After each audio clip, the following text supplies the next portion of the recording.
अरे मी सांगतो की ज्याला गणेश नाईक आखाड्यात होता हे होते कुठे? गणेश नाईक 3 वेळा पालकमंत्री झालाय. आता एकनाथ शिंदे काय बोलतात?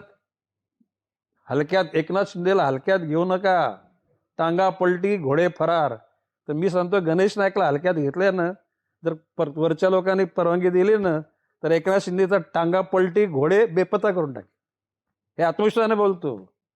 गणेश नाईक तर सगळं संपलेलं आहे. म्हणजे काय, जीवनामध्ये जे सुख संपत्ती किंवा जे समाधान ते सगळं मग गणेश नाईकला मिळालं आहे. I am 75 plus, mentally fit आहे, फिजिकली फिट आहे, सोशली पॉलिटिकली आणि गरजे एवढा इकॉनॉमिकली.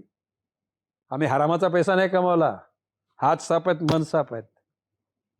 आम्हाला रात्री 3-3 गोळ्या खायला लागत नाहीत. झोपलो शांत झोपतो. भविष्यकाल यांच्या आयुष्यामध्ये यांच्या पापाची फळं यांना भोगायला लागतील. हे बोलतो, जाहीररित्या बोलतो.